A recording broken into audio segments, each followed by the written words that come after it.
This is after the try. Or should I say after the election episode try. After the trying to understand the election and politics and all that boring stuff. We chatted to Billy Fitzsimons, who is a wonderful young lady who is the editor-in-chief of the Daily Oz. Now, this is a magnificent social media account. I started following this during COVID because it just gives the layperson like us a really simple way of digesting the news. So it literally just has headlines and the most important things for news topics. And during COVID, it was the case numbers every single day. And it just makes really complicated things like the election, like politics, like COVID, like medical things, really easy for us to understand. And it's very aesthetically pleasing, can I say, that Instagram account. But that genuinely does draw people in. I'm not being sarcastic. No. You literally see this bright coloured background with a headline. You read that and I feel like you know what's going on. And do you know what? Even people that I've mentioned the account to that are like, oh, I don't think I know that. And then I show them. They're like, oh, that one. But it is purposely skewed towards millennials and Gen Zs because of that reason. I feel like millennials and Gen Zs don't, I don't know, maybe that's a generalization, but don't invest as much in the news. I know that I certainly don't. I watch the Today Show in the morning. We watch very mainstream news, you know, the 6 p.m. Channel 9 news or whatever. I read news.com.au, but even then I glaze over a bit. And like as soon as politic discussion starts or policy discussion or something like that, the language that they use, I don't understand, and I tend just to tune out or turn it off because I can't understand it anyway, so why bother? So that's why this was such a brilliant chat, because Billy put things into terms that we could understand. We felt super comfortable asking her questions that we thought were dumb. Yes, which apparently weren't dumb. Apparently they're things that everyone's asking. So I really found my voice by the end of it and was happy to throw out as many dumb questions as I saw fit. But our dad would be mortified because he knows everything there is to know about, well, everything. Everything. Really. He's an academic who watches SBS, ABC, listens to every AM radio station. He watches niche gear. Well, he even listens to podcasts about politics. Like, you would never catch me dead typing in to the iApple or the iSpotify. Yeah. Oh, please, like, bring up a podcast about politics. Oh, boring. So, in the past, we've just sort of gone with what our parents see fit for the government, because Dad's got a small business and he'll just tell us what is going to work best for them. And to be honest, I think most kids would probably do that and probably vote the way their parents did, because you grow up in a household where you're taught these morals and ethics and values and you just kind of go by that. But I think there comes a time, which for us is now, and we're 36 and 39, to actually switch on to it a bit more, because there are things that impact us that are now very different to the lives that our parents are living. There's a huge gap, more than ever before, I reckon. Like, we rent, they own a house. Yeah. Cost of living, I mean, they're heading into retirement. Yeah. So, I mean, it's still a concern for them, but not as much as us. We're going through fertility situations, like they've obviously done all that. But yeah, there's just climate change, you know, like they'll probably be dead by the time like that. Yeah, but seriously, all of these things come to fruition. So that's probably, maybe, I don't know, I haven't actually even discussed it, but maybe that's not at the top of the list as much as it is for us. Totally. So we kind of can't keep living by this rule of, we'll vote what mummy and daddy voted for. We've got to actually start deciding for ourselves. And we did mention on the podcast, but we both did this ABC quiz, this Vote Compass quiz, to work out how much we knew and who we should vote for. And my God, no word of a lie, both of us said that around 80% of questions we voted, I don't know for. And that is quite horrific. But I don't know, because I don't know my position. I didn't even understand the question. Yeah, exactly. So it's around ties to China, school funding, asylum seekers, coal, electricity, nuclear energy, big corporate tax. I can't even recount it. I'm that overwhelmed by those topics. So I guess what we were wanting to concentrate on was violence against women, cost of living, Medicare, mental health benefits, mental health, renting, buying, things stuff like that. Yeah, things that concern us and a big part of our lives. Because now I actually want to know this gear and which party is, pushing for various policies which associate to those things that we just mentioned, so that I know who to vote for. Because otherwise, before, I kind of probably would have been like...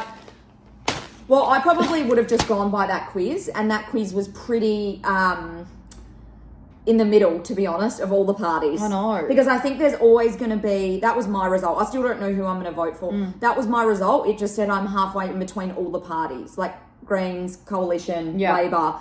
because I want to take a bit from everyone, but you can't do that. No, You're sort of choosing the lesser of all the evils, aren't you really? Or prioritising what is most important to you and then choosing based on that. I don't know. It's still very complex and confusing. What I found so interesting is that, and this makes sense, but I was still shocked by it, is that millennials and Gen Z, yeah. They are making up the biggest portion of voters. I also, which is excellent, but also concerns me, because I don't know whether I'm generalizing, but do people our age, well, not so much our age, but younger, do they care? And invest? Are they going in and doing donkey votes? I don't know. Maybe I'm underestimating the younger generations, but I don't reckon our baby sister knows what's what. Well, again, I just reckon her generation would be choosing what their parents voted for, or which party leader do they think's cooler? I mean, is that what they're doing? Who's got the funner name or something? But genuinely, I reckon people would be doing that. And that's where I think influencers, like we've seen Abby Chatfield have a big role in the election and aligning herself with the Greens leader Adam Bant, and she was copying a lot of crap for it. But like the power of influencers now, given who the biggest voting demographic is, it's really interesting to see who makes an impact, and I think it's making sense why Albanese has come out and done all these younger generation podcasts and stuff like that. So, look, trying to appeal, to the younger generation, but that's why I think Billy's sort of role is so important, and the Daily Oz, because whereby that younger generation may not be digesting or even investing time into learning about the election, this social media platform gives them such a simple overview of things that they can maybe then, if they could go on there and look at, this party's showcasing this policy or pushing for this policy, and then maybe go Google more about that to learn more. So, that's why I think platforms like this are so important, because I probably would not even engage in learning about it if there wasn't something more simple. Yeah. Where they're deciphering stuff for us and sifting through the jibber jabber spin. Totally. Crap. So they're doing that all for us, and that's what Billy's doing for us, and yet we can just digest it super easily, and then perhaps make more informed decisions, even if it's just based on one or two little things that you pick up from somewhere like that. I think it's super important, because I walked away from that chat feeling like I know so much more about which party is showcasing and pushing for which policies, and just what we need more of, what there's not being enough of, etc. Don't you reckon? Yeah, and also I came away being like, okay, I was embarrassed to admit that I didn't understand much of what was going on. So I went into the interview trying to act smart. I didn't. But that facade quickly fell away, and Billy made us feel really comfortable. Yeah. And basically, what we're seeing is that everyone, bar the academics or bar people who feel super passionate about one area or whatever, no one really knows who to vote for. Yeah. I think that's why we're seeing the race so close at the moment. So, it's good to know that we're all pretty confused. And we're also, I'm a bit disillusioned by the fact that we have two old men leading the two major parties. I hope one day we see younger, more exuberant, maybe even a female. But we do see people like that in the local and state true. governments more so, obviously, because it's a little bit easier to get into than federal government. But I agree with you, and more females as well, because they're the ones that are really going to, I think, fight the battles for female, empowerment and different, things Matters like that. So women. Yeah, I don't know, but Billy's just an amazing voice to have, I think. She's so passionate about it, which is amazing. She's only 28 years of age, and she has 27, did you say? No, 28. She's 28. 28? I thought Yeah, she said yeah, 27. 28. I promise you, 28. Listen back. I think we asked her off air. Okay, well, anyway, we can ask her. But I 28. She had 27. 28. I feel very... 28. I feel very passionately about that. Same shit, different day, really. So, yeah, she's just so passionate about it, but she's also speaks about it in such an engaging way. And I don't know, she was so fascinating to speak to because listening to politics is sometimes so boring, particularly coming from, as you say, the older men and everything, but coming from a young woman who's got so much passion for it and so much passion for people wanting to learn about it.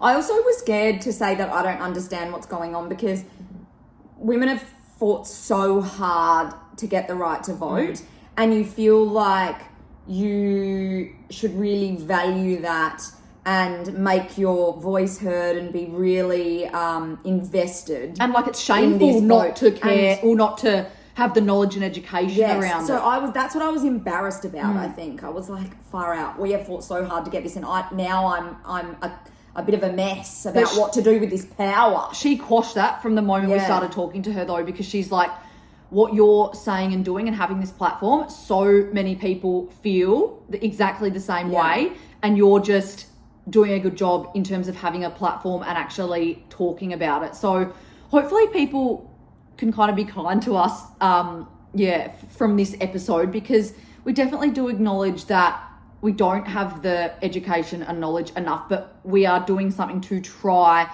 and learn that, and also to try and encourage other people to do that too. And then, as I said, hopefully over time, as us millennials and Gen Zers take over the world, this, we're already seeing that social media is playing a bigger part in politics and stuff. Hopefully it just becomes a more enjoyable zone where there's people who look like us standing in front of us, just making it a bit policies more forward and making it a bit more lighthearted. Yeah, I mean, maybe we're naive. No, I mean, how probably. can you talk about nuclear energy in a lighthearted fashion? I don't know. I'm sure there's a way. But also, Billy, her parents are actually media stalwarts. So her mum is Lisa Wilkinson, who was on the Today Show for a long time. And then her dad, Peter Fitzsimons, he's also, Google him, you'll recognise his face. He's an author. So He wears, what's his iconic? Is it a bandana he wears? Yeah. So anyway, she was a really cool person to speak to. And it's interesting because you wouldn't know that they're her parents if you just talked to her. But we did our research.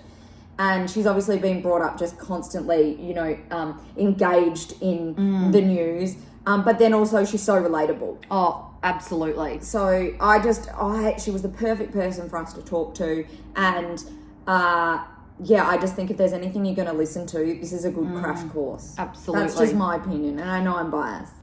Thanks for being here. Thanks for watching. We'll be next week. We won't be next week. We'll be back next week. Politics is draining, Well, y'all. You can't think straight.